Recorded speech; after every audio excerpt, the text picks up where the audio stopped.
வணக்கம், welcome to Chitra Murali's kitchen. நம்ம வந்து செட் ஆஃப் 6 ரெசிபிஸ் பார்த்துட்டு வந்துட்டு இருக்கோம் இல்லையா? அந்த வகையில் இன்னைக்கு அதான் பார்க்க போகிறோம். முதல் ரெசிபி என்னன்னு பார்த்துட்டு வந்துடலாம். வாங்க. என்ன பண்ண போகிறோம் அப்படின்னு பார்த்தீங்கன்னா, நான் வந்து இன்னைக்கு எள்ளு சாதம் தான் பண்ண போகிறேன். அது வந்து தேங்காய் போட்டு பண்ண போகிறோம். ஏற்கனவே நான் எள்ளு சாதம் பண்ணி காமிச்சிருக்கேன். ஸோ எள்ளு சாதம் 2-3 விதமாக பண்ணலாம். இன்னைக்கு வந்து தேங்காய் சேர்த்து எப்படி பண்ணுறது அப்படிங்கிறது தான் பார்க்க போகிறோம். ஸோ அதுக்கு வந்து கடாயில் ஒரு ட்ராப் நல்லெண்ணெய் விட்டுக்கலாம்.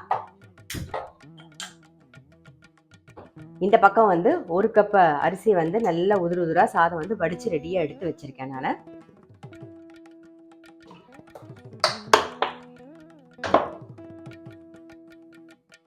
இதுக்கு வந்து பெருங்காய பொடியும் போட்டுக்கலாம், கட்டி பெருங்காயமும் சேர்த்துக்கலாம். நான் வந்து பொடியிலேயே வறுத்துட்டு பொடி பண்ணிக்க போறேன். ஸோ அதனால கட்டி பெருங்காயம் ஒரு 2 பீஸ் கட்டி பெருங்காயம் சேர்க்கிறேன். வரமிளகா ஒரு 4-5 வரமிளகா சேர்த்துருக்கேன். இது கூடவே வந்து ஒரு 2 டீஸ்பூன் உளுத்தம்பருப்பு கொஞ்சம் வறுபடட்டும். எள்ளு வந்து நல்லா ஒரு 8 டீஸ்பூன் எள்ளு.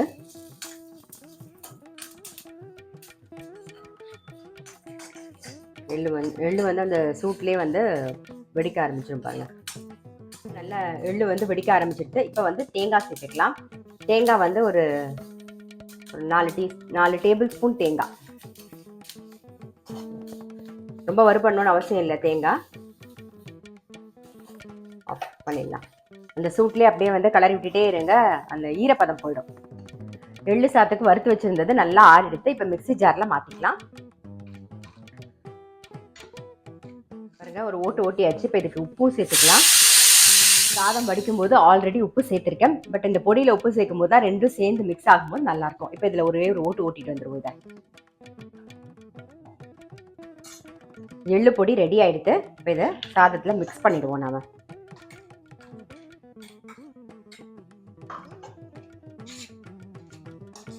தாளிக்க போறோம். அதுக்கு நல்லெண்ணெய் சேர்த்துக்கலாம்.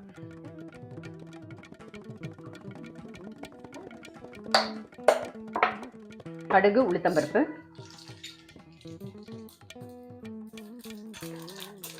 முந்திரி பருப்பு சேர்த்துக்கலாம். கருவேப்பிலை இதோடய சேர்த்துக்கலாம்.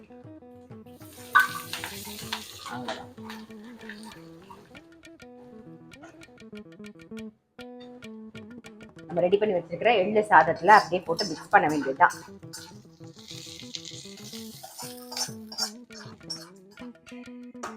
நல்லா கலந்தாச்சு. அவ்வளவுதான், நம்மளுடைய எள்ளு சாதம் ரெடி. அடுத்தது வந்து தயிர் சாதம் தான் நான் கலக்க போறேன். எள்ளு சாதம் 2-3 விதமா நானே பண்ணி காமிச்சிருக்கேன். ஸோ நீங்க அது மாதிரியும் ட்ரை பண்ணலாம். தேங்காய் போட்டு ட்ரை பண்ணல அப்படின்னா கண்டிப்பா அதையும் ட்ரை பண்ணி பாருங்க. ரொம்ப ரொம்ப டேஸ்டா இருக்கும். நான் அடுத்த வீடியோல சந்திக்கிறேன்.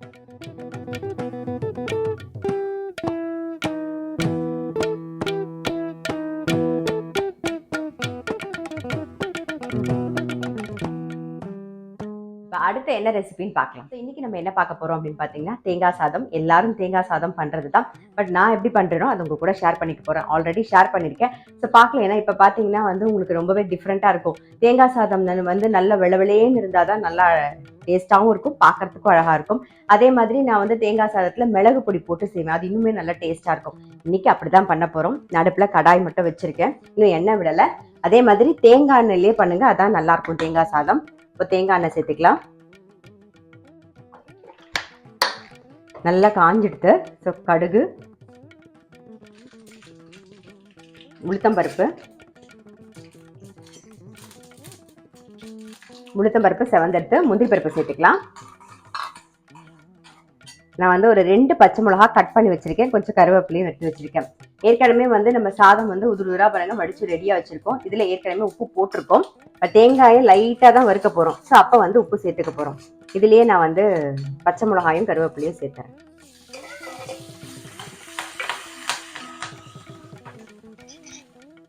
பெருங்காய பொடி சேர்த்துக்கலாம்.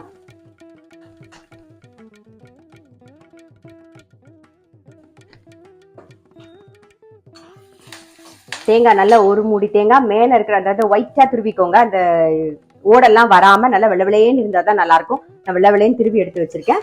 இப்போ அதை சேர்த்துக்கலாம். லைட்டா மிக்ஸ் பண்ற வரைக்கும் சூடு இருந்தா போதும். அதுவும் அடுப்பு சிம்லே இருந்தா போதும். இப்போ இதுல உப்பு சேர்த்துப்போம்.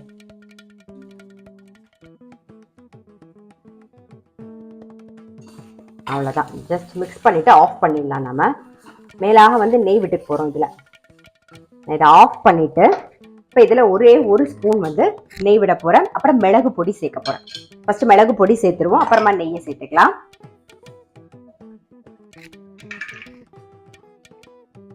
மிளகு பொடி,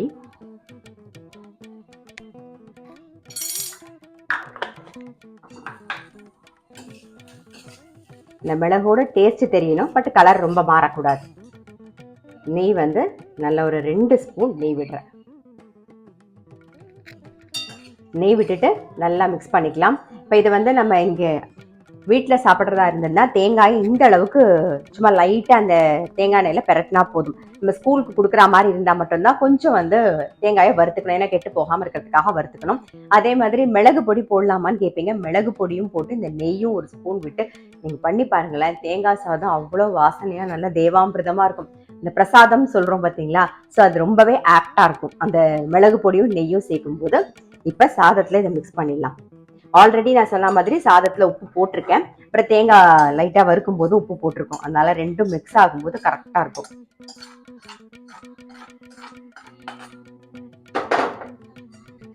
இதை மிக்ஸ் பண்ணிடலாம்.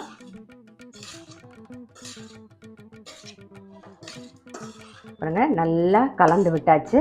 அவ்வளோதான், நம்மளுடைய தேங்காய் சாதம் ரெடி.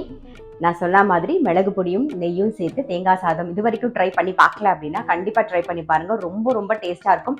அதே மாதிரி தேங்காய் துருவும் போது நல்லா அந்த வெள்ளை இருந்தால் தான் வந்து சாதமும் நல்லா இருக்கும். நீங்கள் பார்க்கும்போதே தெரியும். அந்த எப்பயுமே வந்து நம்ம வந்து கண்ணால் தான் முதல்ல பார்க்குறோம், பார்த்துட்டு அதுக்கப்புறமா தானே சாப்பிட்றோம். ஸோ அது பார்க்குறதுக்கே அவ்வளோ நல்லா இருக்கணும். ஸோ இந்த மாதிரி இருந்ததுன்னா ரொம்பவே டேஸ்ட்டாக இருக்கும். டெஃபினட்டாக ட்ரை பண்ணி பாருங்க. நான் அடுத்த வீடியோவில் சந்திக்கிறேன்.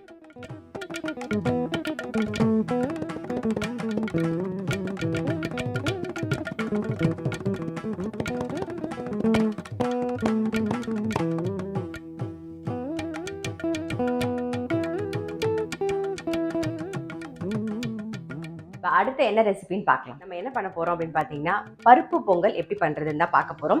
அதுக்கு வந்து 1 கப்பு பச்சரிசி, 1/2 கப்பு பாசிப்பருப்பு. நான் வந்து 1 கப்பு பச்சரிசி நல்லா வாஷ் பண்ணி ரெடி பண்ணி எடுத்து வச்சிருக்கேன். பாசிப்பருப்பு 1/2 கப்பை வந்து நல்ல ஒரு கலர் மாற கோல்டன் கலர்ல வறுத்துக்கணும். ஸோ அது ரொம்ப முக்கியம் இந்த பருப்பு பொங்கல்ல. இப்போ நம்ம இதை கோல்டன் கலர்ல வறுத்துக்கிறோம். 1 கப்பு அரிசி, நல்லா பச்சரிசியை அலம்பி ரெடியா எடுத்து வச்சிருக்கேன். தெரியுதா உங்களுக்கு? பாசிப்பருப்பு கொஞ்சம் கலர் மாறணும், அப்பதான் நல்லா இருக்கும். பாசிப்பருப்பு வந்து ஒரே ஒரு ஸ்பூன் நெய் விட்டு நல்ல கோல்டன் கலர்ல வறுத்துட்டேன். இங்க பாருங்க, நல்ல கோல்டன் கலர்ல இருக்கு பாருங்க. ஸோ இந்த மாதிரி இருக்கணும், தீயாம வறுத்துக்கணும். அப்பதான் நான் சொன்ன மாதிரி பொங்கல் வந்து நல்லா டேஸ்டா இருக்கும்.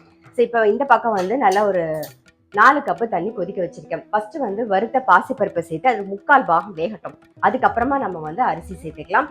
அரிசி வந்து உங்க வீட்டு அரிசி எந்த அளவுக்கு தண்ணி பிடிக்குமோ, ஒரு சில அரிசி ஒரு 4 கப் 5 கப் அப்படி கூட பிடிக்கும். ஸோ அதுக்கு தகுந்த மாதிரி தண்ணி மட்டும் பார்த்து விட்டுக்கோங்க. ஒரு டம்ளர் வெந்நீர் ரெடியா வச்சிருந்தீங்கன்னு வச்சுக்கோங்க, தண்ணி தேவைப்பட்டா டக்குன்னு விட்டு வந்து மிக்ஸ் பண்ணிக்கலாம். நாம இப்போ இதுல என்ன போட போறோம் அப்படின்னா, ஃபர்ஸ்ட்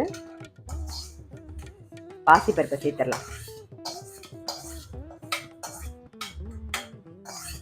இப்போ இதில் என்ன பண்ண போகிறோன்னா, மஞ்சள் பொடி சேர்த்துக்கலாம். ரொம்ப கம்மியாக சேர்த்துக்கலாம், ரொம்ப வேண்டாம். ஸோ மஞ்சள் பொடி சேர்த்தாச்சு. இது கூடவே வந்து வெண்ணெய் நல்லா ஒரு 1 டேபிள் ஸ்பூன் சேர்க்குறேன் நான். இப்போ பருப்பு 3/4 பாகம் வேகட்டும். இப்போ இந்த பொங்கலுக்கு வந்து அளவு பார்த்தீங்கன்னா, நார்மலாக நம்ம வெண்பொங்கல் பண்ணுறோம் இல்லையா, ஸோ அதே மாதிரி தான். ஆனால் வந்து இதில் செய்முறை மட்டும் வேறு. நம்ம இதில் மஞ்சள் பொடி சேர்க்குறோம், வெண்ணெய் வந்து சேர்த்து பண்ணியிருக்க மாட்டோம். ஸோ வெண்ணெய் சேர்க்குறோம்.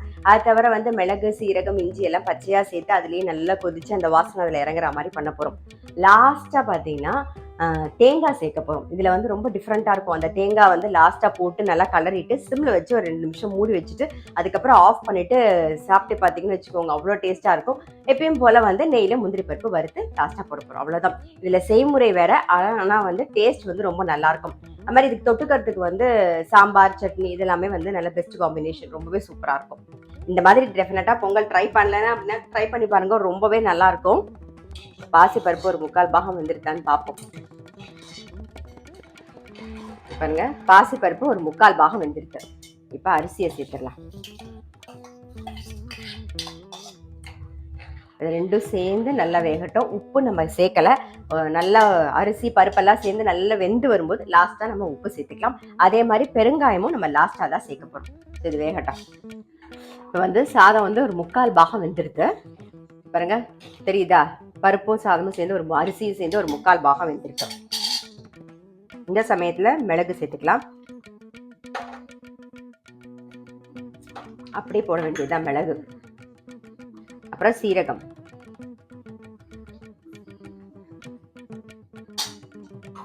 நல்லா மிக்ஸ் பண்ணிட்டு அந்த மிளகு சீரகம் அதுலயே நல்லா கொதிக்கணும். அந்த வாசனை அதுல இறங்கி வரும்போது தான் நல்லா இருக்கும். அப்படியே கொதிக்கட்டும். மிளகு சீரகம் சேர்த்து நல்லா ஒரு கொதி வந்துருது பாருங்க. எல்லாம் சேர்ந்து ஆல்மோஸ்ட் ஒரு 90% வந்து ரெடி ஆயிடுச்சு நமக்கு. இப்போ இதுல இஞ்சி சேர்த்துக்கலாம். இஞ்சி, அப்புறம் தேவையான உப்பு, அதையும் இப்படியே சேர்த்துருவோம். இப்போ நல்லா வெந்ததுக்கு அப்புறம் தான் நம்ம உப்பு சேர்க்கிறோம்.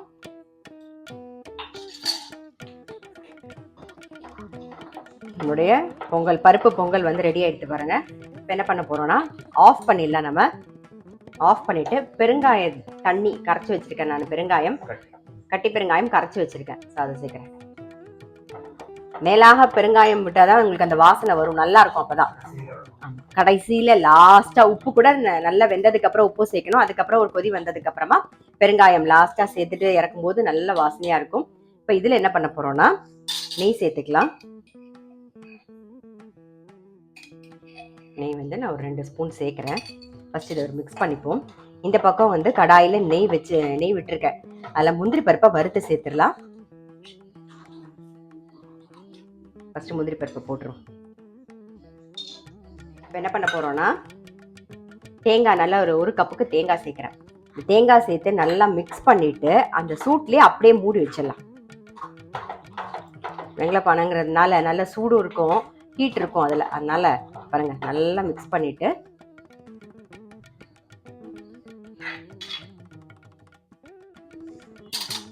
அப்படியே மூடி வச்சிடும். இந்த பக்கம் முந்திரி பருப்பை வறுத்துக்கலாம். கருவேப்பிலையும் சேர்த்துடலாம். பொங்கல்ல சேர்த்துருவோம்.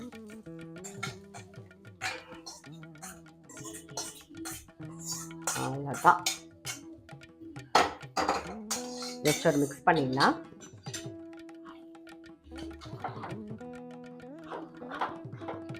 நல்லா இன்னும் ஒரு 2 ஸ்பூனுக்கு நெய் விட்டுக்கலாம். அவ்வளோதான், போதும்.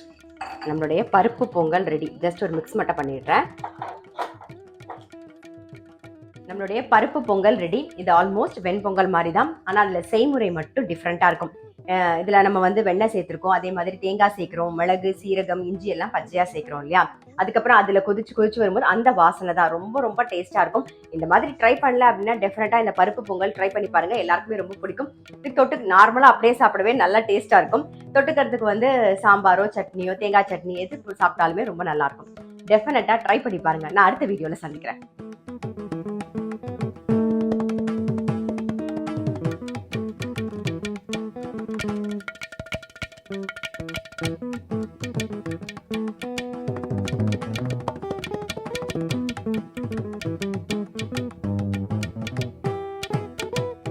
அடுத்து என்ன ரெசிபின்னு பார்க்கலாம். அவல்ல வந்து சக்கரை பொங்கல் தான் பண்ண போறோம். ஸோ ஃபர்ஸ்ட் அதுக்கு வந்து 1 கப் அவலை நல்லா வாஷ் பண்ணிட்டு நீங்க வந்து தண்ணியில ஊற வச்சுக்கோங்க. நல்லா சாஃப்டா ஊறினாதான் நம்ம வெள்ளை கரைசல் போடும்போது வந்து நெத்து ஆகாம இருக்கும். ஸோ நல்லா சாஃப்டா ஊற வச்சுக்கணும். இப்போ என்ன பண்ண போறேன்னா ஃபர்ஸ்ட் வெங்கல கடாய் வச்சிருக்கேன். அதில் வந்து நெய் விட்டுக்கலாம். முந்திரி பருப்பை வறுத்து எடுத்துப்போம்.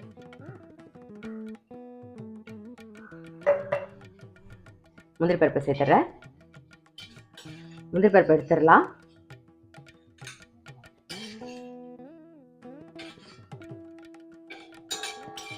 வந்து 1 கப் அவளுக்கு வந்து நீங்க வந்து ஒரு 1.5 கப் வரைக்கும் வெல்லம் எடுத்துக்கலாம். நான் 1.5 கப் வெல்லம் எடுத்துட்டு இருக்கேன். வெள்ளத்துல கல் மண் இருந்ததுன்னா கொஞ்சமா கரைச்சிட்டு அதுக்கப்புறமா கொதிக்க விடுங்க. ஸோ இப்போ இதுல வந்து ஒண்ணுமே இருக்காது, கல் மண் எதுவுமே இல்லாதனால நான் ஸ்ட்ரெயிட்டா அப்படியே சேர்க்கிறேன். இந்த மாதிரி பாகு வெல்லம் வேணும் அப்படின்னா மில் ஹவுஸ்ல கிடைக்கிறது. நீங்க வந்து நான் நம்பர் கொடுத்துட்றேன், நீங்க வந்து கான்டாக்ட் பண்ணீங்கன்னா அவங்க உங்களுக்கு டீட்டெயில்ஸ் கொடுத்துருவாங்க. இப்போ இதுல வந்து ஒரு 1/4 கப்பு தண்ணி விடுறேன். வெல்லம் கரையிட்டோம் பாருங்க. வெள்ளை கரைசல் வந்து இந்த மாதிரி நல்லா கொதிக்கணும்.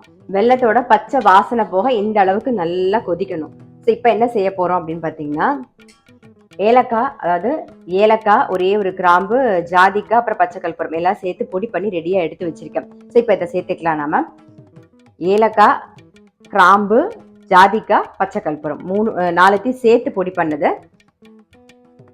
அதையும் சேர்த்துருவோம். மேலாக வந்து ஒரே ஒரு ஸ்பூன் நெய் விட்டுக்கலாம். இது நல்லா இந்த பாகு மாதிரி காய்ச்சினா நல்லா இருக்கும். ஸோ அதனால நல்லா கொதிக்கட்டும். இப்போ நெய் ஒரு ஸ்பூன். ஆமாம், ரொம்ப கெட்டி பதம் வந்துருக்க கூடாது, கொஞ்சம் தளர இருக்கணும். இந்த பாருங்க, இந்த மாதிரி நுரைச்சிருந்தாலே போதும். அது சேர்ந்து இந்த அவல் ஊற வச்ச அவல் சேர்ப்போமா, அதோட சேர்ந்து நல்லா கொதிக்கும் போது கரெக்டாக வந்துடும். இப்போ ஊற வச்சிருக்கிற அவல் சேர்த்துடலாம்.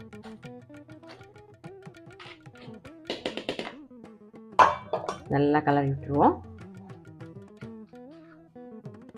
அவல் வந்து நல்லா சாஃப்டா ஊறி இருக்கணும். அப்பதான் நீங்க வந்து அந்த கொதிக்கிற வெள்ளத்துல போடும்போது கரெக்டா சேர்ந்தாப்புல வரும். இல்லைன்னா வந்து நெத்தா இருக்கும். அந்த அவல் வந்து ஊறாத மாதிரி இருக்குமா, ஸோ நெத்தா இருக்கும். அதனால நல்லா ஊற வச்சுட்டு அதுக்கப்புறமா செய்யுங்க. இப்ப நான் இதெல்லாம் சேர்ந்து ஒரு நல்லா கொதிச்சு திரண்டு வரணும், சேர்ந்தாப்புல வரணும். பாருங்க, அவல் பொங்கல் ரெடி. நல்லா அந்த வெள்ளை கரைசல்ல நல்லா கொதிச்சு இந்த பாருங்க இந்த அளவுக்கு சேர்ந்தாப்புல வந்திருக்கா. இப்ப வந்து வறுத்து வச்சிருக்கிற முந்திரி பருப்பை சேர்த்துடலாம். இது கூடவே வந்து நெய் லாஸ்டா ஒரு ஸ்பூன் சேர்ப்போம். அவ்வளோதான். நல்லா மிக்ஸ் பண்ணிட்டு ஆஃப் பண்ணிடலாம். நம்மளுடைய அவல் பொங்கல் ரெடி.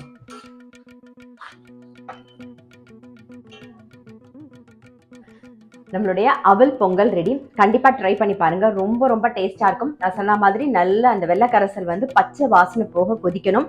அவல் வந்து நல்லா ஊறி இருக்கணும். அதுக்கப்புறமா நீங்க இதுல மிக்ஸ் பண்ணீங்கன்னா நல்லா சேர்ந்தாப்புல நல்லா சாஃப்டா ரொம்ப நல்லா டேஸ்டா இருக்கும். கண்டிப்பா ட்ரை பண்ணி பாருங்க. நான் அடுத்த வீடியோல சந்திக்கிறேன்.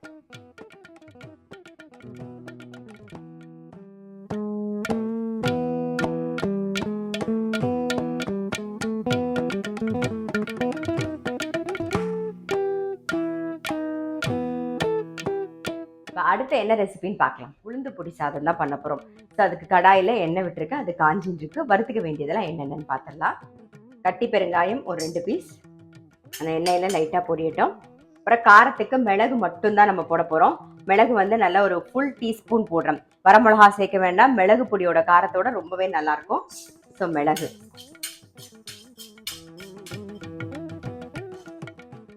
வந்து வறுபட்டுருது. மிளகை தனியாக எடுத்துடலாம். நம்ம உளுந்து ஒரு 3 டீஸ்பூன், இதையும் நல்லா செவக்க வறுத்துக்கலாம். உளுந்து ஆஃப் பண்ணிடுவோம். ஆறின உடனே பொடி பண்ணிக்கலாம். வறுத்த உளுந்து, அப்புறம் மிளகு, பெருங்காயம், இது இந்த மூணுத்தையும் வந்து நல்லா கோர்ஸா பொடி பண்ணிக்கலாம். நைஸா அரைக்க வேண்டாம், கோர்ஸா பொடி பண்ணி வந்துடும். வறுத்ததை நல்லா கோர்ஸா பொடி பண்ணியாச்சு. இந்த பாருங்க, இந்த அளவுக்கு கோர்ஸா இருக்கணும், அப்பதான் நல்லா இருக்கும். என்ன பண்ண போறோம், ஏற்கனவே வந்து சாதம் வந்து 1 கப்பு சாதம் வந்து நல்லா உதிராக வடிச்சு ரெடியாக எடுத்து வச்சிருக்கேன். இப்போ அதில் மிக்ஸ் பண்ணிடலாம். சாதத்துலேயே ஏற்கனவே உப்பு போட்டிருக்கேன். வேணும்னா நம்ம உப்பை மிக்ஸ் பண்ணிட்டா போதும். ஃபுல்லாக போய் சேர்த்துடலாம். நல்லா மிக்ஸ் பண்ணிக்கலாம்.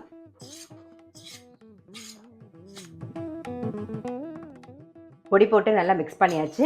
இப்போ வந்து கடாயில் எண்ணெய் விட்டுருக்கேன், தாளிச்சு கொட்ட போகிறோம். கடுகு, கடலைப்பருப்பு, சீரகம், அதுக்கப்புறம் முந்திரி பருப்பு, கருவேப்பிலை, இதை மட்டும் தாளிச்சுருந்தா போதும். கடுகு,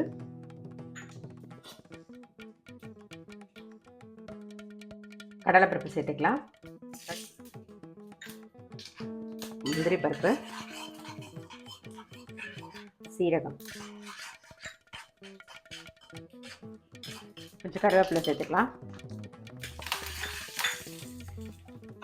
ஆஃப் பண்ணிட்டு சாதத்தில் மிக்ஸ் பண்ணிடுவோம்.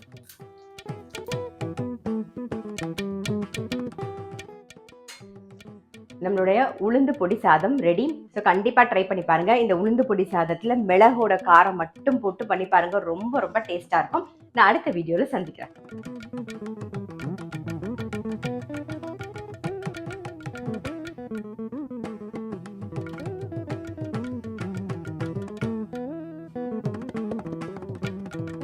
இப்போ 6வதா என்ன ரெசிபின்னு பார்க்க போகிறோம். என்ன பண்ண போகிறேன் அப்படின்னு பார்த்தீங்கன்னா, மிளகு வடை தான் பண்ண போகிறோம். ஸோ அதை எப்படி பண்ணுறதுன்னு பார்க்கலாம்.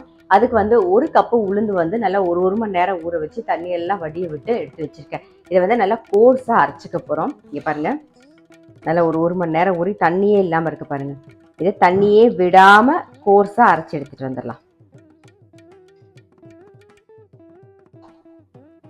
இந்த மாதிரி கோர்ஸாக அரைச்சிக்கணும் பாருங்கள், தண்ணியே விடாமல்.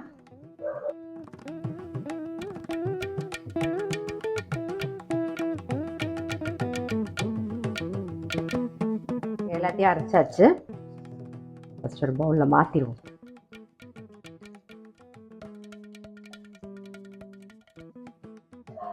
இப்போ வடைக்கு தேவையான உப்பு,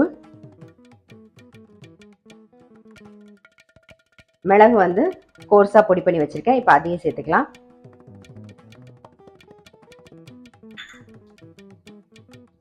இது கூடவே வந்து வெண்ணெய், நல்லா ஒரு 2 டேபிள் ஸ்பூனுக்கு வெண்ணெய், அதையும் சேர்த்து நல்லா மிக்ஸ் பண்ணிப்போம். முதல்ல பாருங்க, வெண்ணெய் சேர்த்து நல்லா மிக்ஸ் பண்ணியாச்சு. வெண்ணெய் எதுக்கு சேர்க்குறோம் அப்படின்னு பார்த்தீங்கன்னா, வடை வந்து நல்லா கரகரப்பாக வரும், அதுக்காக தான் வெண்ணெய் சேர்க்குறோம். இப்போ அடுத்தது வந்து கருவேப்பிலை பொடி பொடியாக கட் பண்ணி வச்சுருக்கேன், அதையும் சேர்த்துட்றேன்.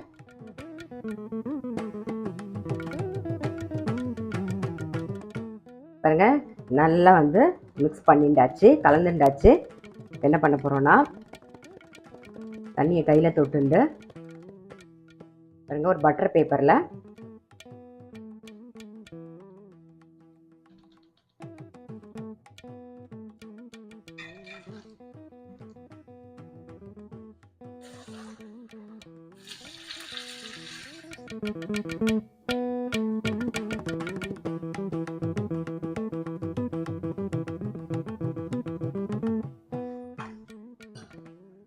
வடை வந்து வேகட்டும். திருப்பி விட்டுருவோம்.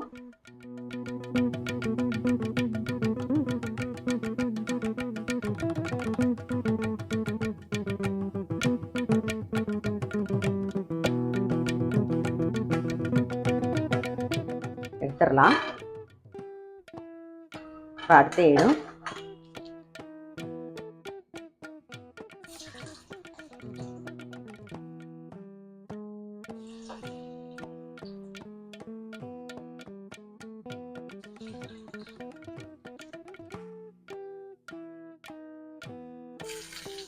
நம்மளுடைய மிளகு வடை வந்து ரெடி. கண்டிப்பாக இதே மாதிரி மிளகு வடை ட்ரை பண்ணி பாருங்க, ரொம்ப ரொம்ப டேஸ்டாக இருக்கும். நான் அடுத்த வீடியோவில் சந்திக்கிறேன்.